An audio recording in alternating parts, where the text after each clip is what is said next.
Welcome to Word Up with Ms. Nina Davis, a daily helping of the Word, because if we are willing and obedient, we shall eat the good of the land. Isaiah 1:19. Today, we are kicking off a 3-part series on the word obedience. What? How? Why? I know. This sounds hard and not fun, but I assure you it will be fun. Let's jump right in. For all of those who said, "What?" That's part 1. What is obedience? How do we obey is part 2. And why should we obey will be part 3. So, what is obedience? Obedience is defined as compliance with an order, request, or law, or submission to another's authority. We often expect children to be obedient to their parents and other adults. As adults, we obey traffic laws, compliance rules at work, and other regulations as required. But, spiritually speaking, what does it mean to be obedient to God? 1 Samuel 15:22 reminds us that obedience is better than sacrifice.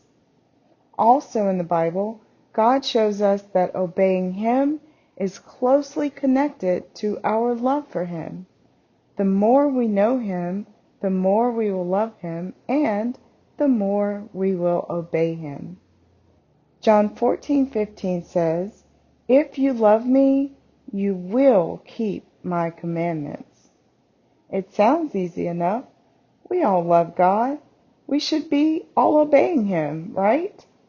The Bible also says, as obedient children, do not be conformed to the passions of your former ignorance.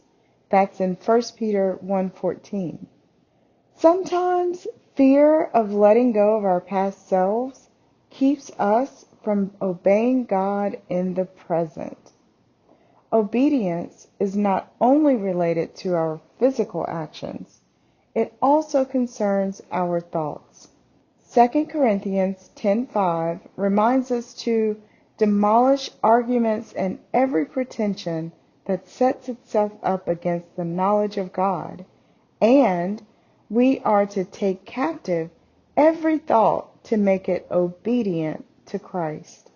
Obedience starts in our minds, hearts, and spirits.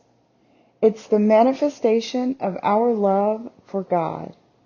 As we start to grow in our spiritual relationship with God, a desire to obey develops. And we already know that when we delight ourselves in the Lord, He will give us the desires of our heart. Psalm 37:4. Thus, if we desire obedience, obeying God will become easier through the help of the Holy Spirit. Romans 1:5 informs us that obedience comes through faith. Therefore, the more mature our faith, the more mature our obedience also. Today, tribe, pay attention to your thoughts. When they start to stray from Christ, practice bringing them back into captive obedience. Word up.